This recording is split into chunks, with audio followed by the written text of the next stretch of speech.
नमस्कार दोस्तों, आपका अपनी कहानी चैनल में स्वागत है।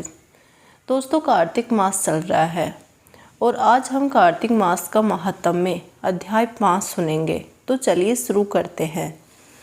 प्रभु मुझे सहारा है तेरा, जग के पालनहार।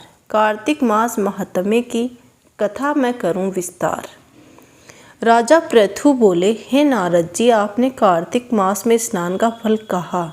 अब अन्य मासों में विधि पूर्वक स्नान करने की विधि, नियम और उद्यापन की विधि भी बतलाइए। देवर्षि नारद ने कहा, हे राजन, आप भगवान विष्णु के अंश से उत्पन्न हुए हैं, अतः ये बात आपको ज्ञात ही है। फिर भी आपको यथोचित विधान बतलाता हूँ। आश्विन माह में शुक्ल पक्ष की एकादशी से कार्तिक के व्रत करने चाहिए। ब्रह्म मुहूर्त से उठकर जल का पात्र लेकर गांव के बाहर पूर्व अथवा उत्तर दिशा में जाना चाहिए। दिन में या सायंकाल में कान में जनेऊ चढ़ाकर, पृथ्वी पर घास बिछाकर, सर को वस्त्र से ढककर, मुंह को भली भांति बंद कर, थूक व सांस को रोककर मल व मूत्र का त्याग करना चाहिए।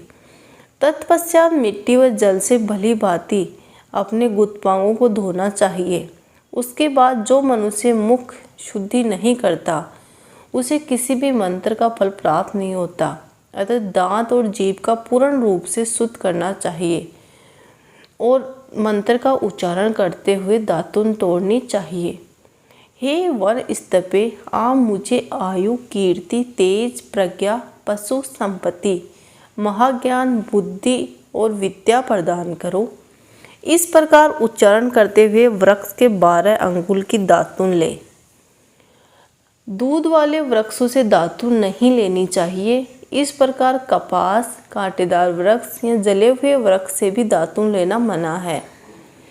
जिससे उत्तम गंध आती हो, जिसकी टहनी कोमल हो, ऐसे ही वृक्ष से दंत दाहन ग्रहण करना चाहिए। प्रतिपदा, अमावस्या, नवमी, छठी, रविवार को चंद्र तथा सूर्य ग्रहण में दातुन नहीं करनी चाहिए।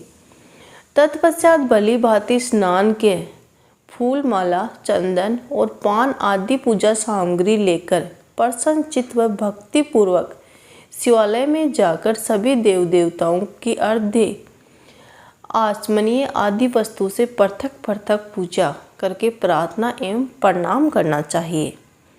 सभी भक्तों के स्वर में स्वर मिलाकर श्री हरि का कीर्तन करना चाहिए। मंदिर में जो गायक भगवान श्री हरि का कीर्तन करने आए हो, उनका माला, चंदन, तांबूल आदि से पूजन करना चाहिए। क्योंकि देवालयों में भगवान विष्णु को अपनी तपस्या, योग और दान द्वारा प्रसन्न करते थे, परंतु कलयुग में भगवत गुणगान को ही भगवान श्री हरि को प्रसन्न करने का एकमात्र साधन माना गया है। नारद जी राजा पृथु से बोले कि हे राजन, एक बार मैंने भगवान से पूछा कि हे प्रभु, आप सबसे अधिक कहाँ निवास करते हैं। इसका उत्तर देते हुए भगवान ने कहा कि हे नारद, मैं वैकुंठ या योगियों के हृदय में निवास नहीं करता, अपितु जहाँ मेरे भक्त मेरा कीर्तन करते हैं, मैं वहाँ अवश्य निवास करता हूँ। जो मनुष्य चंदन, माला आदि से मेरे भक्तों का पूजन करते हैं, उनसे मेरी ऐसी प्रीति होती है जैसे कि मेरे पूजन से भी नहीं हो सकती है। नारद जी ने फिर कहा कि सीरस, धतूरा, गिरजा, चमेली, केसर, कंदार और कटहल के फूलों व चावलों से भगवान विष्णु की पूजा नहीं करनी चाहिए। अड़हल, कंद, गिरीश, जूही, मालती और केकड़ा के पुष्प से भगवान शंकर की पूजा नहीं करनी चाहिए।